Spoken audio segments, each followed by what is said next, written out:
ओम शांति। आज 23 सितंबर 2025 की ईश्वरीय महावाक्य सुनते हैं। आज बाबा ने कहा, मीठे बच्चे, हर बात में योग बल से काम लो। बाप से कुछ भी पूछने की बात नहीं है।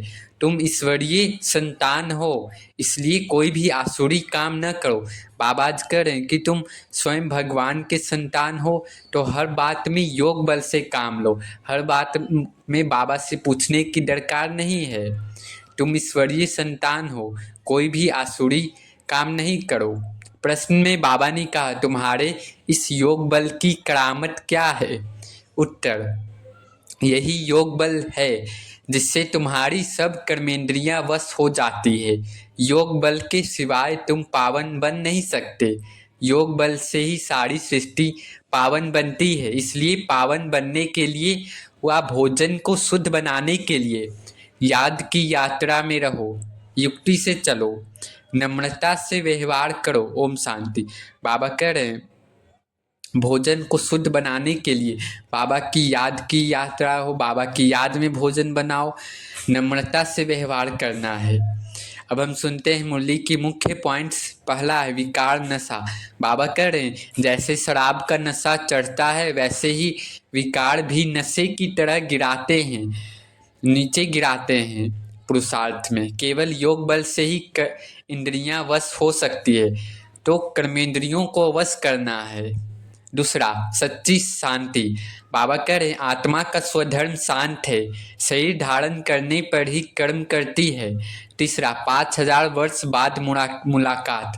बाबा कह रहे हैं, बाप दादा से आत्माएं पुनः मिलती हैं, स्वर्ग की बादशाही लेने।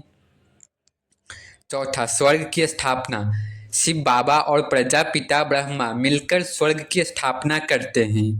पांचवा, अलंकार और चक्र। स्वदर्शन चक्र के अलंकार वास्तव में ब्राह्मणों के हैं, सतयुग में इसकी याद नहीं रहती। छठा, सृष्टि का चक्र। बाबा कह रहे हैं, केवल ब्राह्मण ही 84 जन्मों का आदि मध्य अंत जानते हैं। सातवां, योग बल की शक्ति। योग से सृष्टि पावन बनती है, खाना और कर्म सब शुद्ध हो जाते हैं योग बल से। आठवां, विश्व की बादशाही। बाबा करें, जो बाबा का वर्षा नहीं लेते वो हो जाते हैं, रिफ्यूज करते हैं, और वे किचड़े के डिब्बे में चले जाते हैं। जो बाबा के वर्षे को नहीं समझते हैं या फिर छोड़ देते हैं, कचरे के डिब्बे में चले जाते हैं। नौवा, सतयुग का एक राज्य। बाबा कह रहे हैं, सतयुग में केवल एक ही राज्य था, आज कोई मानते नहीं कि एक ही राज्य था, कई धर्म बता देते हैं। 10वां, पुरुषार्थ की दौड़।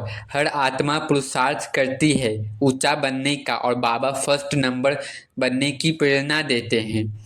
अब धारणा पॉइंट्स हैं। पहला, योग बल की शक्ति से ही कर्मेंद्रियों पर विजय प्राप्त की जा सकती है, तो योग बल से कर्मेंद्रियां पर जीत पानी है।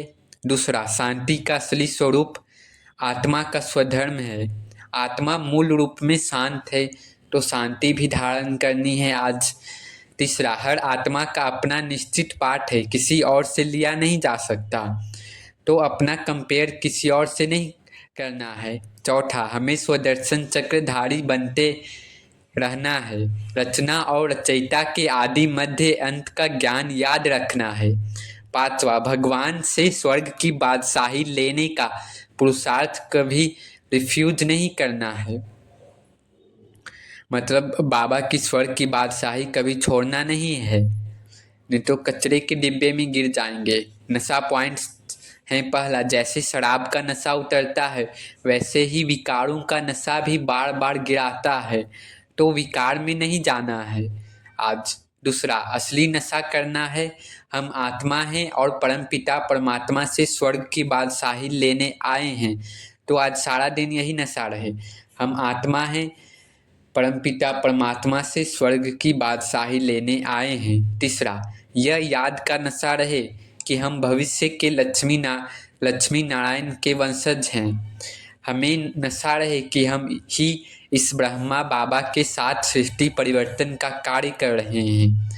पांचवा, यह भी नशा रहे कि स्वदर्शन चक्र फिराते फिराते हम देवता बन जाते हैं, तो आज दिन भर में कई बार 5 स्वरूपों का अभ्यास यानी स्वदर्शन चक्र फिराना है और नशा में रहना है कि हम फिराते फिराते स्वदर्शन चक्र फिराते फिराते फिर देवता ही बन जाएंगे। अच्छा, मीठे मीठे सिखिलधे बच्चों प्रति माता पिता बाप दादा का याद प्यार और गुड मॉर्निंग रूहानी बाप की रूहानी बच्चों को नमस्ते।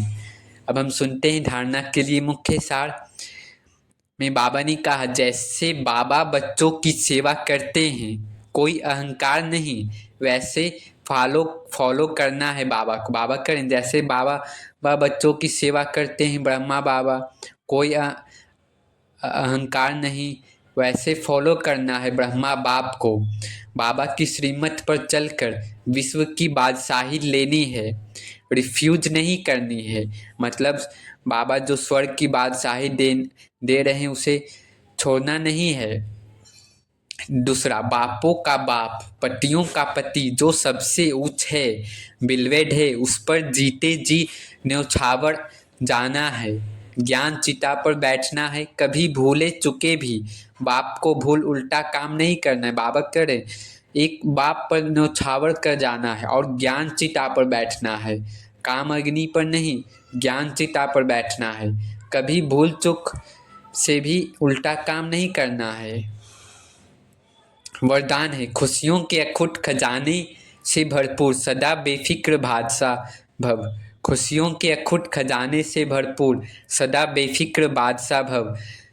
बाबा ने कहा, खुशियों के सागर द्वारा रोज खुशी का अखुट खजाना मिलता है, इसलिए किसी भी परिस्थिति में खुशी गायब नहीं हो सकती। बाबा करें खुशियों का खजाना से बहुत खुशी मिलती है, खुद खुशी मिलती है, तो कोई भी स्थिति परिस्थिति आए पर खुशी नहीं जानी चाहिए। कल भी बाबा ने बताया, बात जाए लेकिन खुशी न जाए। किसी भी बात का फिक्र हो नहीं सकता, ऐसे नहीं प्रॉपर्टी का क्या होगा, परिवार का क्या होगा, परिवर्तन ही होगा ना। पुरानी दुनिया में कितना भी श्रेष्ठ हो लेकिन सब पुराना ही है, इसलिए बेफिक्र बन गए।